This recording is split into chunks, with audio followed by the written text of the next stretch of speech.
अस्सलाम वालेकुम जी, welcome to my channel. कैसे आप सब लोग? उम्मीद करती हूँ ठीक होंगे जी। मैं डॉक्टर ज़ुबिया। आज हमें बात करनी है जिस टॉपिक के ऊपर, वो बहुत ही ज़्यादा नेसेसरी टॉपिक है। और अभी की अगर हम बात करें, हम अभी जिस एटमॉस्फेयर से गुज़र रहे हैं, जिस मौसम से गुज़र रहे हैं, इस मौसम से रेलिवेंट बात करनी है जी। बिल्कुल, आज हम बात करेंगे बरसात के मौसम के ऊपर, और बरसात के मौसम से पैदा होने वाली तमाम वो कॉम्प्लिकेशंस जो कि आती हैं, उसके ऊपर बात करेंगे।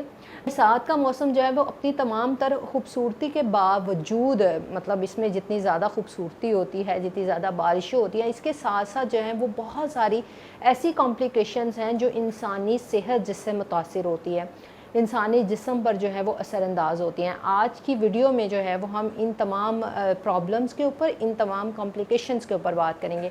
और एक स्पेसिफ़िक इशू, एक जो प्रॉब्लम सबसे ज़्यादा फेस करने को मिलती है बरसात के मौसम में, वो होता है हमारे बालों का गिरना, बालों का झड़ना। बहुत सारे लोगों को जहाँ बहुत सारी कॉम्प्लिकेशंस आती हैं, उसमें एक ये वाला इशू सबसे ज़्यादा देखने को मिलता है कि हमारे बाल बहुत ज़्यादा गिर रहे हैं। बाल गिर कैसे रहे हैं, बाल कैसे पता चलता है कि गिर रहे हैं? मर्दों में ख़ास करके ये टेम्पोरल साइड के जो हेयर होते हैं वो कम हो जाते हैं, और ख़वातीन की जो मांग होती है वो मांग चौड़ी होना शुरू हो जाती है, यानी कि बाल गिरना बहुत ज़्यादा शुरू हो जाते हैं। रात के मौसम में जहाँ बहुत सारी बीमारियाँ पैदा होती हैं, उसमें सर फहरिस्त जो बीमारियाँ हैं उसमें जो है वो मलेरिया है, टाइफाइड है, उसमें आपका डेंगू है, इसमें हैज़ा है, इसमें डायरिया है। मतलब ये प्रॉब्लम जो है, ये कॉम्प्लिकेशंस बहुत ज़्यादा देखने को मिलती हैं। अब ऐसा होता है क्यों है? ऐसा इस वजह से होता है कि बारिश की वजह से, बारिश जहाँ बहुत सारी खूबसूरती लेकर आती है, जहाँ बहुत सारी अच्छी चीज़ें लेकर आती है, वहाँ जो है वहाँ पानी का खड़े होना, और उस पानी के ऊपर जो है वो मच्छरों का, मक्खियों का बैठना, या खाने पीने की चीज़ों के ऊपर मक्खियों, मच्छरों का बैठना, ये जो है ये आपके पेट की बीमारियां पैदा करता है, जिसमें जो है वो डायरिया हो गया, जिसमें हैज़ा हो गया। इसके साथ साथ जो है वो टाइफाइड का इशू बहुत ज़्यादा होता है, जिसको यरकान कहते हैं। पीला यरकान के बहुत सारे केसेस देखने को मिलते हैं। इसके साथ साथ जो है वो डेंगू के, क्योंकि मच्छरों का सीज़न होता है, पानी बहुत ज़्यादा खड़ा होता है, और पानी के ऊपर जो है मच्छर बहुत ज़्यादा बैठ रहे होते हैं, इसलिए जो है वो मलेरिया और डेंगू जो है ये देखने को बहुत ज़्यादा मिलता है। इसके साथ साथ जो इशू देखने को मिलता है वो होती है हमारी स्किन इन्फेक्शन जो होते हैं। इसके साथ साथ जो है वो होता है जी फंगस इन्फेक्शन बहुत ज़्यादा देखने को मिलता है। इसमें बचाव की अगर तदबीर की जाए, इसमें बचाव के ऊपर बात की जाए कि ऐसी चीज़ों से ख़ुद को कैसे सिक्योर किया जा सकता है, तो बरसात के मौसम में जो प्रिकॉशंस करने चाहिए, उसमें सबसे पहला प्रिकॉशन ये करना चाहिए कि आप खाना जो है वो बाहर का ज़्यादा इस्तेमाल ना करें। खाना जो है वो ताज़ा, सादा और घर में बना हुआ इस्तेमाल करें।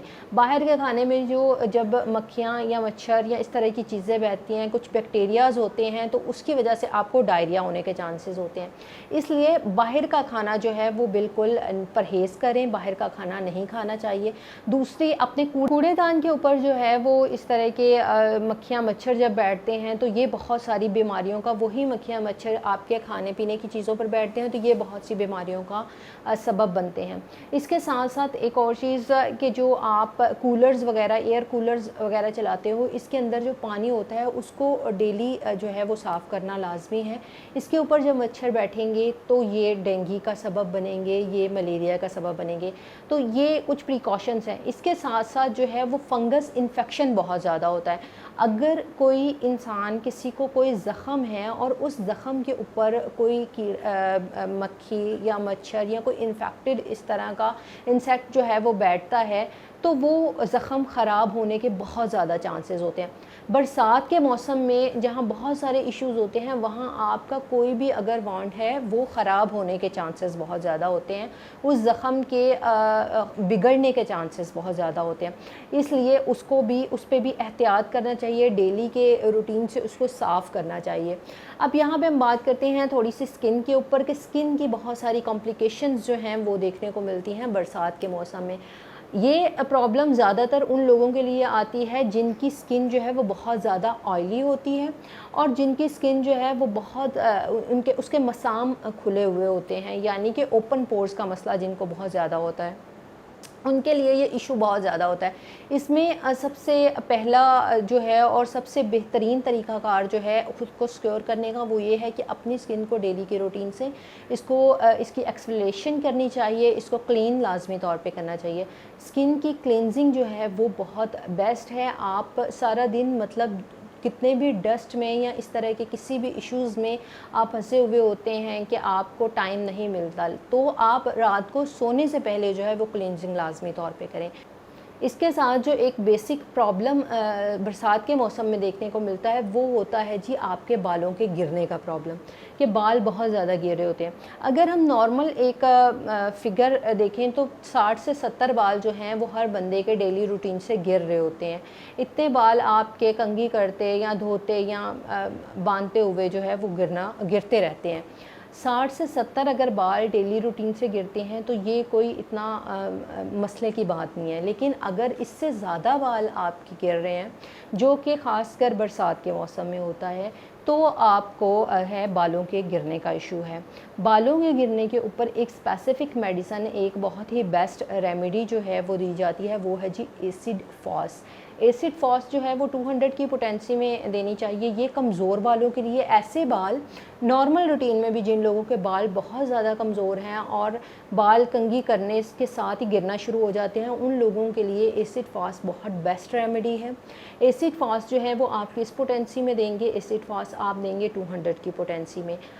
तो ये जो सारी चीज़ें मैंने आपको बताई, ये जितने भी मैंने आपको पॉइंट्स नोट डाउन करवाए कि आप इन चीज़ों से एहतियात करें। बरसात के मौसम में उन तमाम चीज़ों से एहतियात लाजमी तौर पर करें, क्योंकि एक इंसान जब तक सेहतमंद नहीं होगा तब तक वो प्रॉपरली कोई वर्क नहीं कर सकता। इसलिए अपना और अपने इर्द गिर्द के माहौल का और अपने इर्द गिर्द के लोगों का लाजमी तौर पर ख्याल करें। अगर आज की वीडियो आपको पसंद आई हो तो लाइक कीजिएगा, चैनल को सब्सक्राइब कीजिएगा, बेल आइकन के बटन को दबा दीजिएगा ताकि आने वाली नई वीडियो जो है वो आप तक ज़रूर पहुँचे। इंशाल्लाह आपसे नेक्स्ट वीडियो में मुलाकात होगी, तब तक के लिए अल्लाह हाफ़िज़।